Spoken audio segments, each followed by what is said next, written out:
Hello, magandang araw po o magandang gabi sa inyong lahat. Real talk tayo ngayon, diretso, walang paligoy-ligoy. Hindi ito para manira, kundi para ipakita ang katotohanan na madalas tinatakbuhan ng marami. Dito po, hindi uso ang takot, ang uso ay katotohanan lamang po. Mga kapatid, mga kababayan, ngayong araw po, dalawang malaking pangalan ang nasa gitna ng pinakamalaking iskandalo.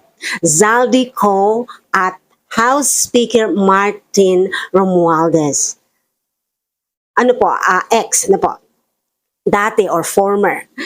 Isa, may warrant of arrest na, isa pa, inirerekomenda na para sa plunder at graft. At ito ang tanong ng bayan, may mananagot ba? May mananagot na ba talaga o mauuwi na naman ito sa wala? Hi everyone, welcome to Marisol Templo Talks. This channel is all about real talk, current events, and everyday life, grounded in faith, family, and truth. Dito, open po tayong pag-usapan ang mga isyung may kabuluhan at makakatulong sa paghilom, pagbangon at paglago natin sa totoong buhay.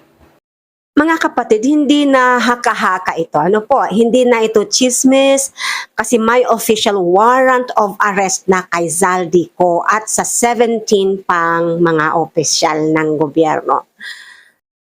Ang dahilan, mga aligasyon ng anomalya sa flood control projects. Ito ay isa sa pinagkakakitaan daw ayon sa investigasyon.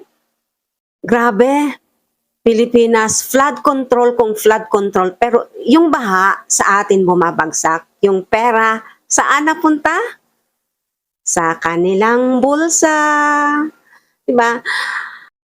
Ngayon mga kababayan, habang si Ko ay may warrant na, si Speaker Martin Romualdez naman po, former Speaker Martin Romualdez naman ay opisyal na inirekomenda ng ICI at DPWH for plunder, graft at bribery.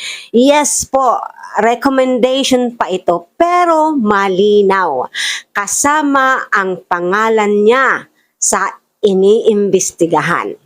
Iyan po ang malinaw. Kasama siya at least may nangyayari na po nakakatuwa. So mga kapatid, hindi ito maliit na pangalan, hindi ito simpleng official, ito ang dating speaker ng House, pangatlo sa pinaka makapangyarihan sa bansa. Ano po? Kung umabot dito ang investigasyon, ibig sabihin, malalim ang utang ng bansa na kailangang bayaran ng katotohanan. Sa mga filings at statements, lumalabas ang aligasyon ng cash-filled suitcases na di umano'y dineliver kay Romualdez. Budget insertions na umaabot sa bilyones.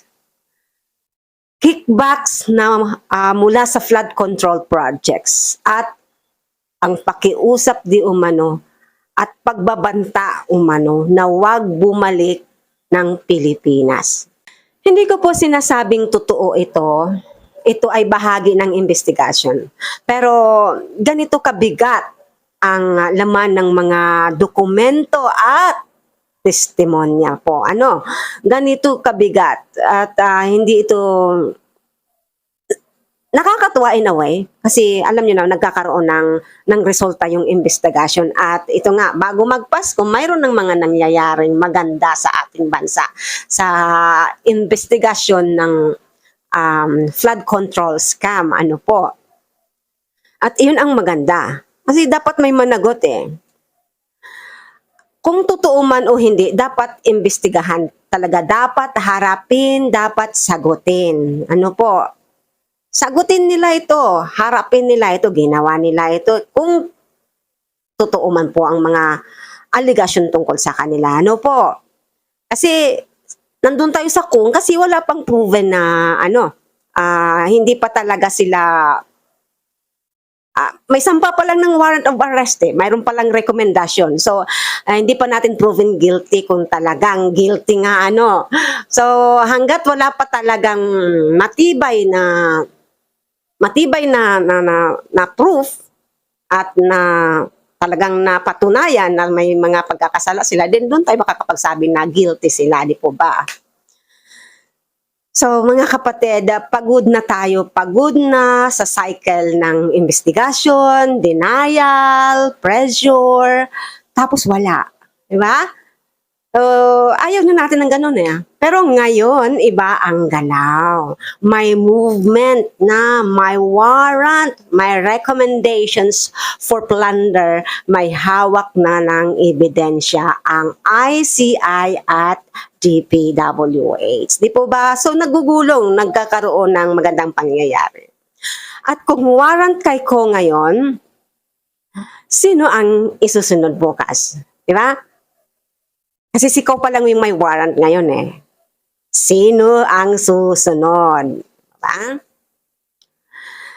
Sa Luke 8 verse 17, it says here, "For nothing is hidden that will not be made manifest." Mga kapatid, mismong salita na ng Diyos na ang nagsabi. Walang lihim na hindi malalantad. Upo. Kahit ano pang tago, lumalabas at lumalabas ang mga lihim. At ngayong araw, unti-unti nang lumalabas ang mga itinatago ng iilan. Sumisingaw na, nagkakaroon na ng linaw at nakikita na, di po ba? Hindi tayo dapat patakot kasi ang liwanag hindi pwedeng patayin ng dilim. Hindi pwedeng patayin ng dilim. That's the truth.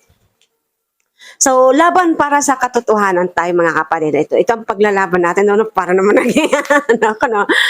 Mga kapatid at mga kababayan, ang laban na ito ay hindi laban ng politika, hindi laban ng kulay, ito ay laban ng taong bayan.